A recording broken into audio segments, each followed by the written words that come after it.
What's up, everybody? It's your boy Stevie the Black. It's STEVEE the Black. I'm back, man. It's time, man. It's time. I've been holding this in, for a long time, and it's time to finally let it out. It's time to finally speak my mind.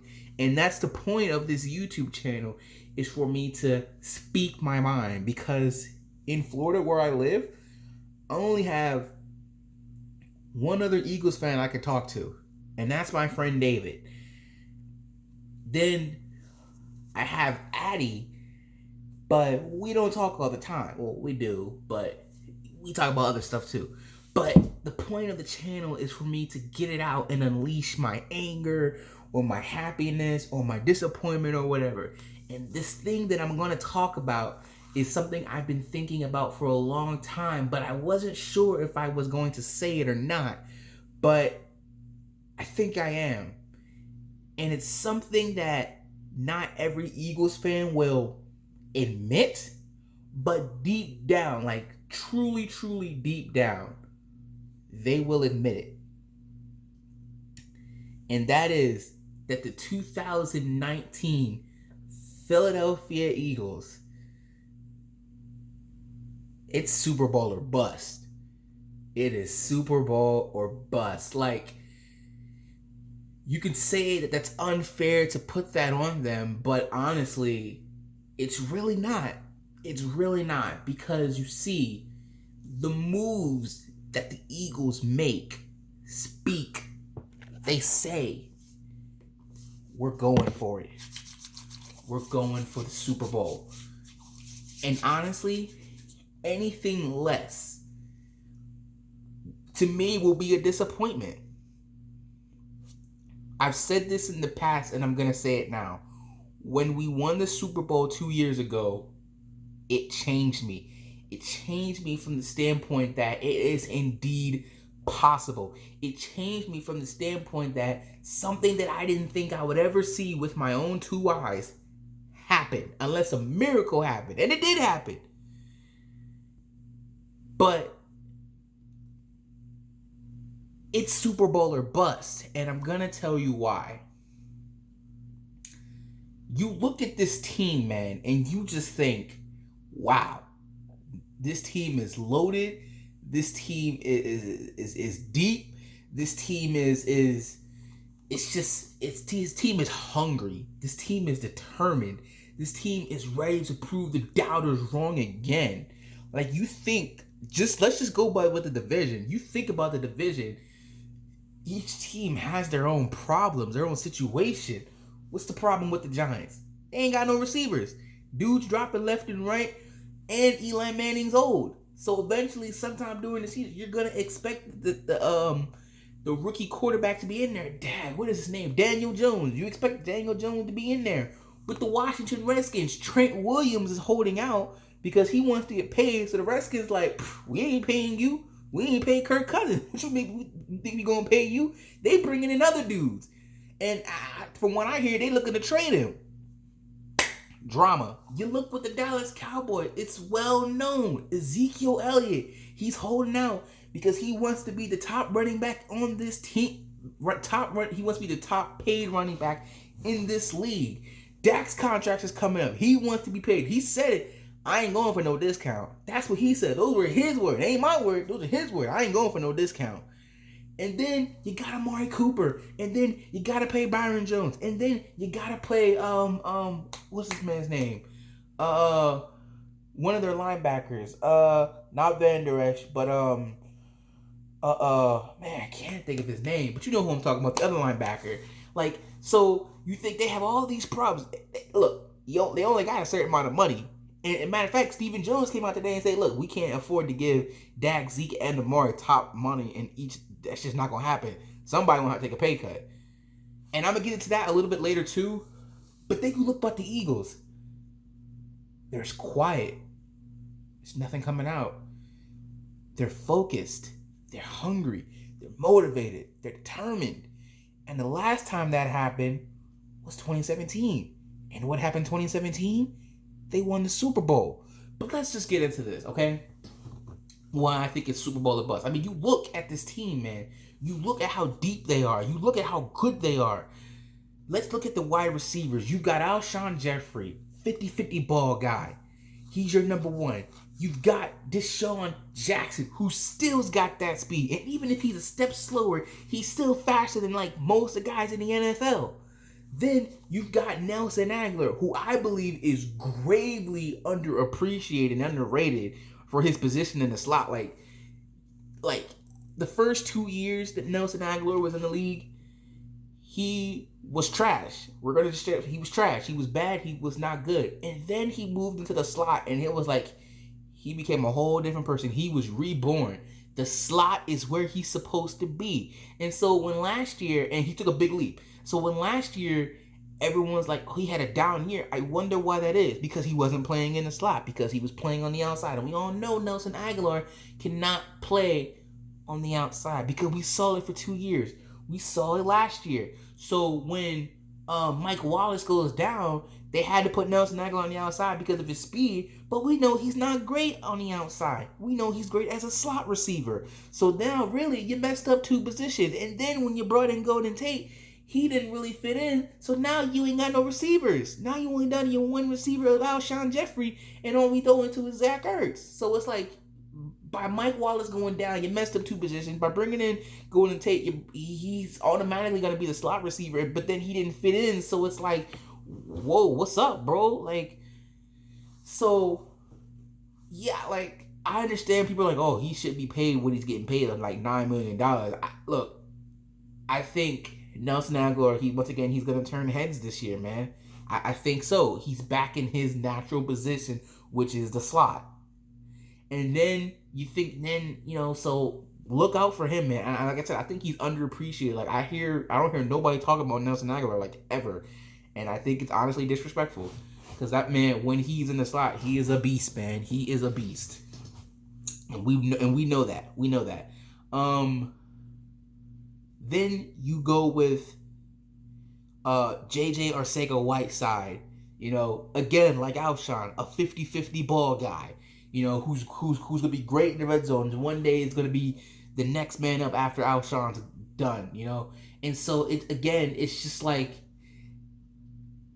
this receiving core, man. It's deep. And then Mac Hollins, he can make the team. If he somehow stays healthy, I don't know if it's possible, but maybe. I mean, keep him on the practice squad. Maybe keep him on for special teams. I don't know, but. I mean, when he did play his rookie year, he was solid. So, it's like receiver, check. You got your receiving core, check. Matter of fact, the Eagles receiving core was ranked number 1 on Pro Football Focus. So it's like, I was shocked, actually. I thought it was going to be the Browns, But, they were like, nah, it's the Eagles, bro, because they deep. They deep. Then you go to the tight ends. Zach Ertz, top 2 tight end in the league. Only one that's better than him is Travis Kelce. Only one. But Zach Ertz is a top 2 receiver. And then you've got Dallas Goedert, who all I hear in all of all of training camp and spring training is Dallas Goedert, Dallas Goedert, Dallas Goedert, Dallas Goedert. And how he's so impressive and how he's so, like, oh, man, the team, the offense, they're so excited to get to use this man. We're going to see a lot of 2 tight end sets, man. And it's just like, remember last year where we were all like, where's Dallas Goedert? Where's Dallas Goedert? Nope, not this year, bro. Shoot, they ready to unleash this brother. They is ready to unleash him. And it's just like, man, I can't wait, bro. Especially him in the offense. Like, who you gonna cover? Him or Zach Ertz? Because if you cover one of them, or if you double one of them, the other one's gonna be open. And he's Zach Ertz 2.0. That's who he's compared to. And if Zach Ertz is a top 2 tight end, imagine what this guy can be. Just imagine. Then you got Richard Rodgers as your third guy, who's got the experience, who's great at blocking, who's got hands. So it's like, tight end, check. Then you've got your running backs. You've got the meat and grind guy. You got the meat and bones of the team.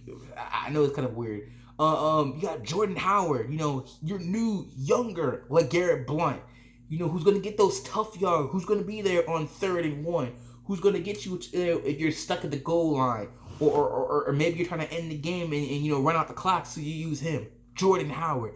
You've got the guy who's gonna give you the splash. Your new, younger, non-injury prone, Jay Ajayi, Miles Sanders, guy who missed all of spring training but has been turning heads from all I've been hearing about in training camp, man. Excited to see this man. I was excited when we drafted him. Cannot wait. Then you've got your pass catching running backs and Corey Clement and Darren Sproles. Like last year, Corey Clement was a second running back, I believe, and it's just he's more suited for being a third down back. When he replaced Darren Sproles the Super Bowl year, he was great in his role, man. He was, especially in the Super Bowl. So it's like he man, I'm telling you, man, it's just we are back. Running the ball is very important. Hey, I'll agree with Jerry when he says this, man. You don't need a league-leading rusher, but you need to know how to run the ball. You gotta have a team that can rush. And last year we did not have that. But the year we won the Super Bowl, we were what, third in rushing? That's how important it is to us and this offense. And I believe we're gonna get back to that. So running back, check. You've got the offensive line. You've got Jason Peters, who is now healthy, because he too was coming off an injury like Carson Wentz was, coming off from the ACL and I believe the MCL too. So he's a year removed away from that. Hopefully he won't need to call out of games, but if he does, we got a great backup in Andre Dillard, who again has been turning heads in training camp, man. I'm hearing so much good news. Then you've got Jason Kelce, best center in football. Then you've got Brandon Brooks, who's like miracle that he's even practicing right now, man. But I mean, if things go good, he might be ready week 1. And then of course you got Lane Johnson, man. It's just one of the best top 3 offensive line in the NFL, bro. Not just in the NFC East, not just in the NFC, but the entire NFL. Top 3 offensive line. Argument could be made, could be the best offensive line in football. You got Dallas with the competition, but hey, man, shoot. Offensive line, check. And then finally, the glue the piece that brings it all together. You've got the man, the myth, the legend, the man who just got paid. You got Carson Wentz, a motivated Carson Wentz. You said you are the guy. We moved heaven and earth to get you. Yes, you weren't there when we won the Super Bowl, but if it wasn't for you, we wouldn't be in a position to win the Super Bowl. Yes, last year it was not a good year. I don't think 96 bad year, but it was not a bad year. He had a pretty good year by his standards, no, but you have to remember he was coming off an injury. So I mean, it's just you got a motivated Carson Wentz. Nick Foles is gone. He's ready to prove the doubters wrong, who think he's injury prone, who thinks he can't hang for an entire season, who thinks, oh, he's not going to last long. Oh, he's not better than Dak Prescott. He's Dak Prescott this and Dak Prescott that. Patrick Mahomes this and Patrick Mahomes that. Jared Goff this and Jared Goff is not better than Carson Wentz. But guess what? He did play in the Super Bowl last season, so he's got that over him. So you look at that offense, man, and it just screams greatness. Not only that, we've got depth.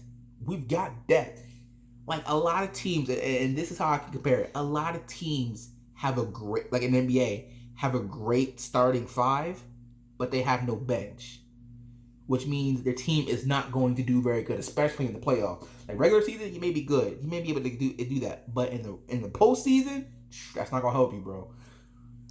The Philadelphia Eagles not only have a great starting 5, but they got a bench. Teams would kill for our bench players to be their starters. That's how great and that's how deep this offense is. The only thing that's not deep is the backup quarterback. So, but other than that, this team, bro, it's getting me excited, man. So now we move on to the defense. And the defense was disappointing last year. But the defense is predicated on the offense. The offense struggled last year, so the defense as a default struggled. When they were a great defense, when they were a top 10 defense, when they were a top 5 defense, was when our offense was bombing people. It's when they were bombing people. When they were destroying teams, when they were routing teams. And I get it, not every game is going to be like that. You need to have the ability to be able to hang in if it's a close game, or if it's a game where you got if you're behind or something like that. But it's no coincidence that when the offense picked up last year near the end of the season, that all of a sudden the defense looked amazing. Like, it's like, whoa, where the heck? Defense stopping plays, like getting off the field, like they ain't on the field all day. Like, it's no coincidence. Like, I mean, you think about this defense, man. You've got Fletcher Cox, you got Malik Jackson, and then that's a great pairing in and of itself. And then you've got Tim Jernigan. Remember him? Remember when he was healthy and he was like, whoa, yeah, he's back. He's fully healthy. Then you've got Brandon Graham. Then the unsung hero of the Super Bowl. Was it for him, we might not be Super Bowl champions. Then we've got Derek Barnett. Then we've got Josh Sweat, who's been turning heads in practice, and not practice, in a training camp, bro. I'm hearing a lot of great things about him too. So it's like, and then we've got Malcolm Jenkins, right? And he was a guy who was holding out, and like he wasn't there for spring training camp. Like he wasn't there. Why wasn't he there? Because he felt like he outplayed his contract, and honestly he has. But here's the difference between him and, let's say, Zeke, right? Maybe if he was one of the top 10 safeties, it could be different. But he's here in training camp now. Why is that? Why did he say? He said, no, I still want my money because I played this contract. I truly do believe that, and he has. He was the glue that held that defense together. If it wasn't for him, man, the defense could have been way worse. And I know what you're thinking, way worse than it was last year? Is that even possible? Yes, it's possible. Look at the Kansas City Chiefs defense from last year. But he's there now, and he said, yo, because I want a Super Bowl, because that's important. Yes, I want my money. I believe he's going to get his money, his new contract. But he's like, I want to win a championship. That's why I'm here, because that's important to me. And that is true leadership right there. When the defensive line is at its best, it gives the defensive backs time to make plays, to whether get a turnover or to deflect the pass. Like you noticed in 2017, when we were getting turnovers, it was because the defensive line was getting to the quarterback. So that's important. And this last point right here, bro. I've been hearing some things. Now, I don't know if it's true or not, but that the Eagles might be interested in Jadeveon Clowney. And I have to say this. Well, what would we have to give up? Big V and a first-round pick. Now, I know what you're thinking. Big V, that man's trash. Well, he's not Jason Peters or Lane Johnson, but he was good enough to help us win the Super Bowl. You have to remember that. It wasn't Jason Peters that was there. It was him. And yes, he was getting pushed back. But he still bought Nick Foles enough time to execute the offense. And if Big V is good enough to win a Super Bowl, he's good enough then to trade. So you trade him and you trade a first. And if your goal is to win the Super Bowl, you're going to have the 32nd pick anyway. And that's really nothing anyway. So you give that and a first to the Chargers, to the Texans, who need help on the offensive line protecting Deshaun Watson. You give that to the Texans for Jadeveon Clowney? Man. Oh, man, I don't even want to think about what we going to do. Like, you telling me if we got Jadeveon Clowney, it wouldn't be Super Bowl or bust? Just based off this team already, it's Super Bowl or bust. Like, you don't make the moves that the Eagles are going to make and not say it's Super Bowl or bust. Like, you look at the Saints. Is it Super Bowl or bust for them? Yeah, it is. Because this is Drew Brees' last chance. Is it Super Bowl or bust for the Dallas Cowboys? Yeah, it is. Because they've made all the moves just like we made the moves. But without Zeke, they're just a good team. They're just a good team. They're not a great team. They're not a Super Bowl team. But they're a good team. You think about the Rams. Are they Super Bowl or bust? They were just in the Super Bowl last year. We had a Super Bowl hangover just from winning the Super Bowl. What do you think they're going to have? They're still going to try and get back there, but they are. Some people still believe in the Rams. Then you've got the Bears and their defense and Mitch Trubisky, who's improving every year. You don't think to them it's Super Bowl or bust? Like, I understand. I'm not saying it's gonna be easy. I'm not saying we're gonna run away with the NFC. It's gonna be hard. It's gonna be difficult. It's gonna be challenging. But honestly, you have to look at it. If we make it we didn't make these moves just to win the NFC East. We didn't make these moves just to win a playoff game or get to the NFC Championship game. Heck, we didn't even make these moves just to appear in the Super Bowl. If the Patriots just make it to the Super Bowl and they don't win it, that's a failure to them. Why? Because they expect it. Because the players expect it. Because the front office expects it. Because the fans expect it. Like, if they don't win, it's a failure. And honestly, we've been spoiled by Doug Peterson. We have. Now, yeah, we made the playoffs with Andy Reid every year, but there was a certain point where you were like, man, we ain't gonna get it done. Because you just knew. You just knew. Man, we're not gonna get it done. Man, with Doug Peterson, man, it feels different. Think about it. Just think about it. We won the Super Bowl. We won the Super Bowl with a backup quarterback who went toe-to-toe with Tom Brady and won. That doesn't happen. Tom Brady, Brandon Graham helped with the fumble, man. That doesn't happen with us. Last year, we were 6-7. One more loss, and that's it. We were done. We run the table and then go on to Chicago and win a playoff game. We're in a couple plays away from beating the Saints and going back to the NFC Championship game. Doug Peterson, man, he has spoiled us. When he said this is the new norm, he didn't mean, oh yeah, we're going to be in the Super Bowl every year, because that's just not going to happen. What he meant was we're going to be competing. We're going to be in it. We're going to have a chance every year. And man, let me tell you,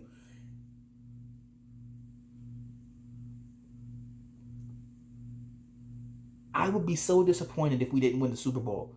I understand at the end of the day, it was luck. Because you need luck to win the Super Bowl. But you need luck. And let me tell you something. We were lucky to win the game. But we also needed to be good. And we were that. We were phenomenal. We were excellent. We were amazing in that Super Bowl. But we needed a little bit of luck. And you need luck to win the Super Bowl. You do. The Patriots were lucky to win last year. They were. We were lucky to win the year before that. The Patriots were lucky to win the year before that when they came back and beat the Falcons. They were lucky the year before that when the time before that when they lost to the Seahawks. Like, it takes luck to win a Super Bowl. But if we don't win, man, to me, that's a disappointment. I'm gonna be upset because I'm like, man, you had all the pieces. You had the offense. You had the receivers. You had the tight end, the running backs, the line, the quarterback, the coach, the GM. Like, what more do you need other than luck? Other than luck.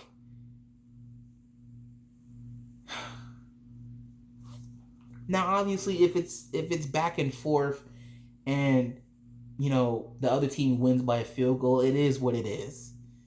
But honestly, if we don't win, I'm gonna be disappointed.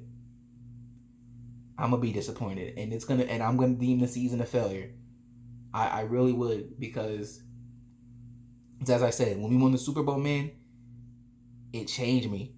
Not for the worse. I don't want to say not for the better, but it changed me, man. Look, man, we're Eagles fans, bro. We don't get this opportunity all the time. We really don't. Like, their last real chance to win the Super Bowl was in 2004. and you ran into the Patriots. Well, we ran into the Patriots.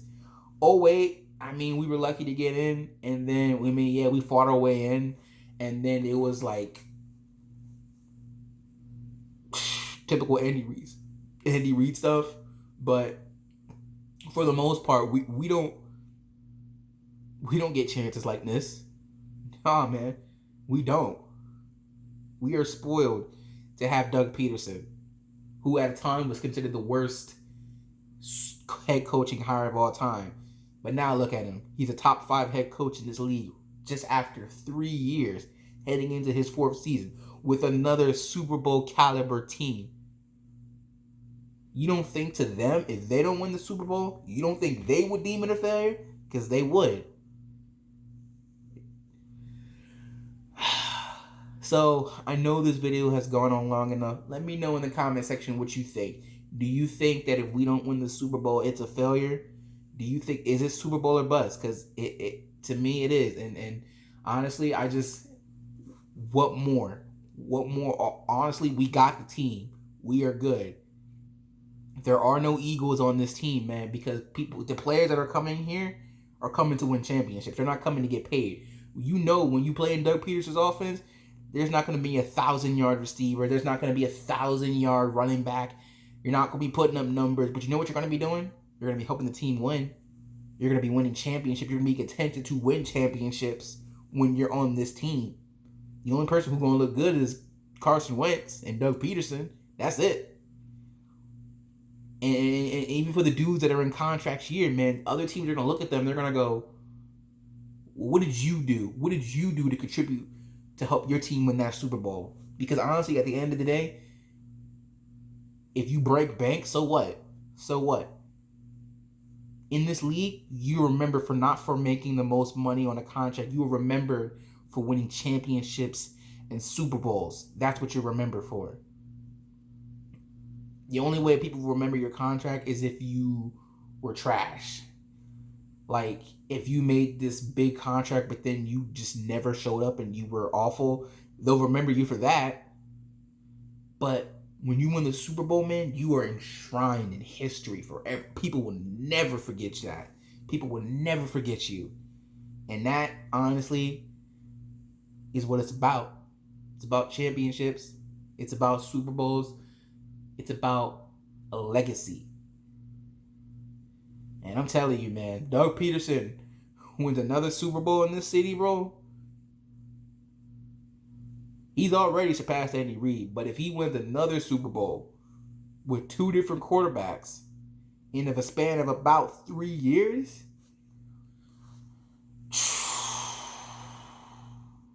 we're going to have to talk about him being better than Pete Carroll and Sean Payton.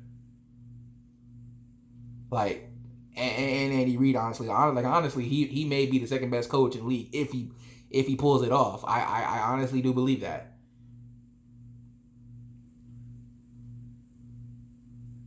But let me know what you think. I look forward to reading your comments. I know this was about 30 minutes. I'm sorry, but it took about that long. So please remember to rate, comment, subscribe. The season is almost here. Tomorrow is the Hall of Fame game. And then, man, the week after that, we got us our first preseason game, man. And then it's off the road to the Super Bowl. My saying all off season has been no excuses. Because honestly, there is no excuse. You got everything you need. Just go out there and do it. Or as Carson Wentz says, spread the love, man. Spread the love. So that's pretty much about it. Again, let me know what you think in the comment section down below. Be glad to have that conversation with you. And if you're not down with that, just got 3 words for you. Fly, Eagles, fly. Peace out. And like I said, subscribe, man. Because season's about to start and I'm excited. I know you're excited.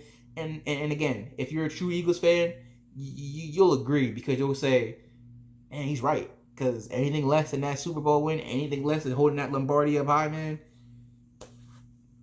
what was the point, man? What was the point? Peace out.